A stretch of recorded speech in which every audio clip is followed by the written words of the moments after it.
अब और कोई पॉइंट कोई रह गया है कि क्यों नहीं करते हम मेडिटेशन? हम सबकी आदतें बहुत खराब है। जब तक डू और डाई नहीं होता हम कोई भी काम नहीं करते। कोई बड़ा इंसिडेंट होना चाहिए उसके पीछे। What he is saying is कि जब तक, और ये बिल्कुल सच है, कि जब तक कोई डू और डाई सिचुएशन नहीं होती, जब तक कोई काम अर्जेंट नहीं हो जाता, तब तक हम उस काम को नहीं करते। इंपॉर्टेंट जो काम है करना, चाहे वो अर्जेंट से ज्यादा इंपॉर्टेंट हो, क्लियर है, उसको हम उठा करके साइड में रखते हैं, और जब तक वो अर्जेंट ना बन जाए हम उसको नहीं करते। ऐसे ही होता है हर काम के अंदर। तो अब मैं एक सेंस ऑफ अर्जेंसी क्रिएट करता हूं आपके अंदर। आप जिंदगी में जो कुछ भी कर रहे हो, जो कुछ भी, वो क्यों कर रहे हो? खुशी और शांति के लिए, सिर्फ खुशी के लिए। इस दुनिया की प्रॉब्लम ही यही है कि वो ये समझ रहे हैं कि जब मुझे ये मिल जाएगा तो मुझे खुशी मिल जाएगी। जब तक पैसा नहीं है तब तक पैसा ही प्रॉब्लम है कि पैसा मिल जाएगा तो मुझे खुशी मिल जाएगी। पैसा मिल गया, उसके बाद में जब मैं इस पैसे से ये सब चीजें बना लूंगा तो मुझे खुशी मिल जाएगी। जब ये सब चीजें बन गई, अब क्या करूं, अब तो खाली हो गया, अब मैं ये कर लूंगा तो मुझे खुशी मिल जाएगी। ये भी कर लिया, अब क्या करूं, अभी भी खुशी नहीं मिल रही, अच्छा शायद मैं मेडिटेशन कर लूंगा तो मुझे खुशी मिल जाएगी। मेडिटेशन भी कर ली, खुशी नहीं मिली, अब क्या करोगे? क्या करोगे? कुछ नहीं करना। खुशी यही है, कल में है ही नहीं।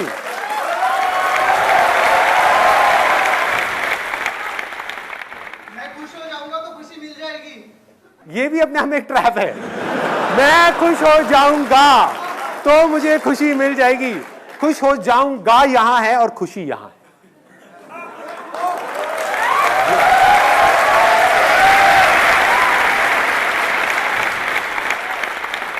अब मैं आपको सीधा पॉइंट पे आता हूं, बताता हूं कि अब एग्जैक्टली आपको करना क्या है। जो टेक्निक है अब हम उसकी बात करते हैं। आपको जो मिले हैं ईयर प्लग्स, वो आपको लगाने हैं। अभी इस समय अगर आप मुझे वीडियो में देख रहे हैं तो ईयर प्लग्स आपको किसी भी केमिस्ट शॉप में मिल जाएंगे। अपने घर के पास में आप जाएंगे, ये 15 रुपए के मिलते हैं, which you can buy it from anywhere. और ये बहुत जरूरी है इस मेडिटेशन को करने के लिए जिसकी मैं बात कर रहा हूं। वो क्यों है वो मैं अभी आपको बताता हूं, लेकिन ये बहुत जरूरी है। इफ इन केस आपको ये कहीं नहीं मिलते, वैसे तो मिल जाएंगे, अगर कहीं नहीं मिलते तो आप इसकी जगह पर अपने मोबाइल के ईयरफोन्स लगा सकते हो, लेकिन उससे जो नॉइज है वो पूरी तरीके से खत्म नहीं होती, शोर बंद नहीं होता। और दूसरा, आप कॉटन लगा सकते हो, लेकिन उसकी भी इफेक्टिवनेस इतनी ज्यादा नहीं है। तो आइडियली मैं सजेस्ट करूंगा कि आप इसको कहीं से भी परचेज कर सकते हैं। एक बार दिखाएंगे मेरे को, कहां है वो?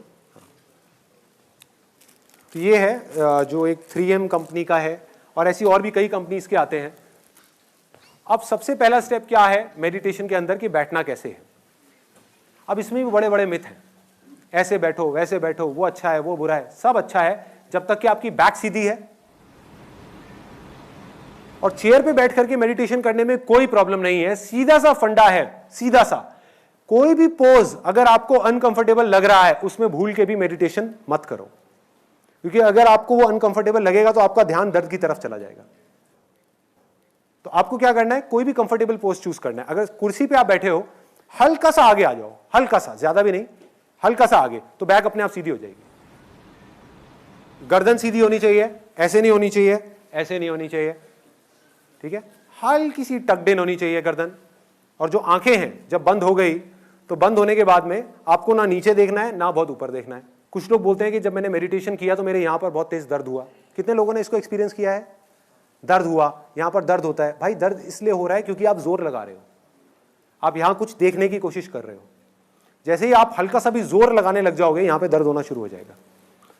आप कुछ मत करो, आप ऊपर देखोगे दर्द होगा, नीचे देखोगे आपको नींद आ जाएगी। अब आगे बढ़ते हैं। आप बैठ गए और सबसे पहले 10 ब्रेथ लेनी है, 10 सांसें लेनी है गहरी। जब भी आप सांस छोड़ोगे उसके साथ में 10 को जोड़ दो, फिर अगली सांस छोड़ी तो 9 को जोड़ दो, लेकिन मन में बोलना है, मुंह से नहीं बोलना है ना। मतलब कि अगर आपने ऐसे किया तो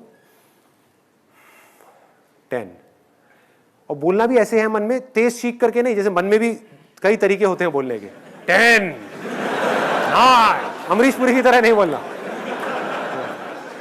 आराम से, जैसे कोई विस्पर कर रहा है आपके कानों में, मतलब बहुत धीरे से, अपने आप को बिल्कुल धीरे बोल रहे हो, और जैसे जैसे नीचे जा रहे हो काउंटिंग में अपनी बॉडी को, माइंड को रिलैक्स करते चले जाना।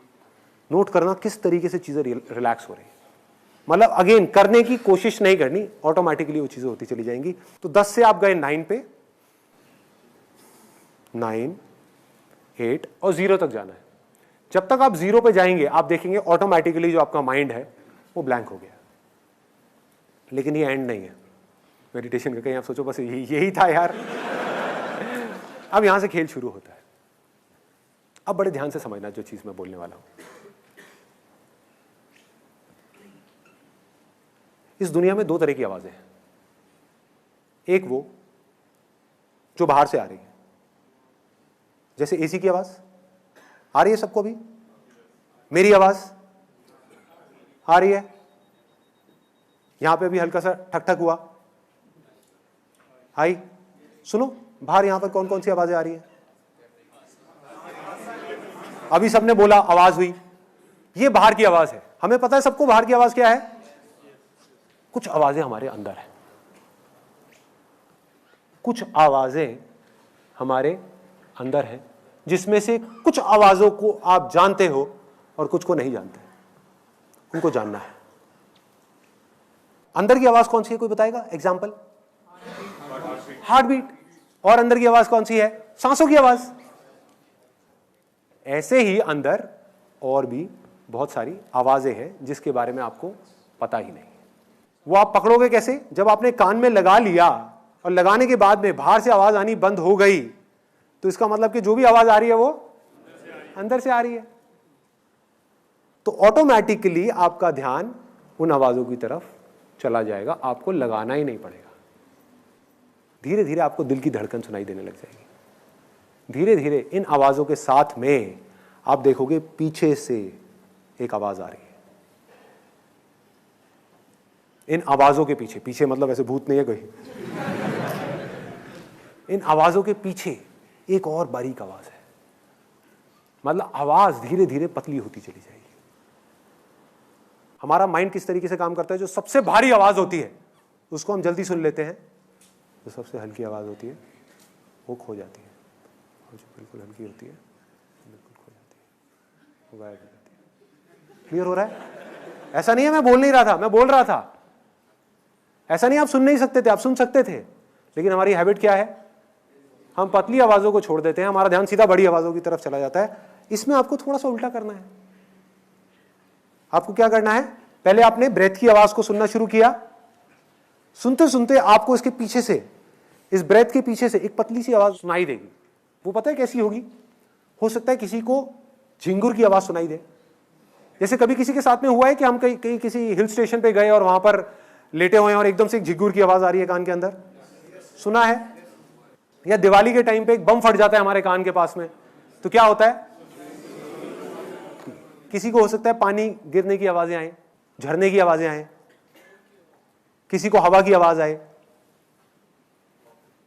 किसी को शंख की आवाज आए, ऐसा लगेगा कान के अंदर कहीं पर शंख बज रहा है। अब ये आप नहीं भी चाहोगे, अब देखो मेडिटेशन में और इसमें क्या फर्क है, अब तक की आपने जितनी मेडिटेशन करेगी और उसमें, वहां आपको अपने ध्यान को लगाना पड़ रहा था। ध्यान से समझना इस पॉइंट को, बहुत माइनर सा फर्क है लेकिन ये मेजर डिफरेंस लेकर के आने वाला है। और सब मेडिटेशन टेक्निक्स में आपको अपने ध्यान को कहीं लगाना पड़ता है और ध्यान बार बार भागता है, कभी थॉट्स की तरफ, कभी आवाज की तरफ, कभी यहां, कभी वहां, कभी वहां, कभी वहां। होता है मेडिटेशन कर रहे होते हैं, एकदम से आवाज आती है उधर से, अरे भाई खाने में क्या बना है, सारी मेडिटेशन भंग गई। ऐसे ही होता है क्योंकि आप ध्यान को वहां रोकने की कोशिश कर रहे हो, और ध्यान को रोकना जब तक कि आप पूरे तरीके से नहीं समझ जाते कि ध्यान है क्या, रोकना इज नेक्स्ट टू इम्पॉसिबल आपके लिए। तो ध्यान को रोकना नहीं है, बाकी जगह पे आप ध्यान को कंट्रोल करने की कोशिश कर रहे हो, धीरे धीरे धीरे धीरे। यहां पर आप क्या कर रहे हो? जैसे ही ऐसी आवाजें आपको सुनाई देंगी, ये आपके ध्यान को अपनी तरफ खींच लेगी। मतलब समझ रहे हो? वहां पर आप अपने ध्यान को यहां रोकने की कोशिश कर रहे हो, यहां पर ध्यान ऑटोमेटिकली एकदम रुक जाएगा, एकदम स्थिर हो जाएगा कि ये क्या हो रहा है, ये क्या आ रही है। एकदम से एक आवाज आएगी, आप कहोगे ये क्या है। आप नहीं भी सुनना चाहोगे, आपका ध्यान बार बार उसकी तरफ जाएगा, आपका ध्यान ऑटोमेटिकली सेंटर में आ जाएगा और आप देखने लग जाओगे इसको। आपको कुछ नहीं समझ आएगा ये क्या हो रहा है। देखो, कभी भी नोट करना कि जैसे ही हमको कोई चीज नहीं समझ आ रही होती तो हमारा ध्यान प्रेजेंट मोमेंट में होता है। जब तक हमारे लिए कोई भी चीज नई होती है, हमारा ध्यान प्रेजेंट मोमेंट में होता है। आप किसी नई जगह पर जाओ, पहली बार किसी हिल स्टेशन पे जाओ, तो क्या होगा? आपका ध्यान पूरे तरीके से वहां पर है, आप चीजों को ऑब्जर्व कर रहे हो। ऐसे ही होता है, एक एक चीज को देख रहे हो बड़े ध्यान से, अरे ये क्या है, अरे वो क्या है, वो क्या है, वो क्या है। वहां दूसरी बार जाओ, क्या होगा? तीसरी बार जाओ, क्या होगा? पांचवी बार जाओ, क्या होगा? आप वहां बैठे होगे लेकिन अपने काम कर रहे होगे, माइंड के अंदर अपने काम के बारे में सोच रहे होगे, ऑफिस के बारे में सोच रहे होगे। ऐसे ही होता है, हर एक चीज के अंदर ऐसे ही होता है। अगर आप ध्यान से उसको ऑब्जर्व करने की कोशिश करोगे कि जब भी कोई चीज ऐसी होती है जो हमें समझ नहीं आती, जो हमारे समझ से बाहर होती है, तो हम सेंटर में आ जाते हैं। समझ ही नहीं आ रही, क्या करें? कुछ करने को है ही नहीं। अगर आपको समझ आ गई, समझ कहां आएगी? अगर मेमोरी में कोई चीज पड़ी हुई है और आपको समझ आ गई तो आप एकदम से उसमें लैंग्वेज में कन्वर्ट कर दोगे। आपने एक ट्रक की आवाज सुनी फॉर एग्जाम्पल बाहर से, और आपको सुनाई दे गई, तो आप क्या कहोगे? अरे ट्रक की आवाज है। ठप्पा लग गया, मतलब माइंड के अंदर कॉन्वर्सेशन शुरू हो गई। बट अगर अंदर से आप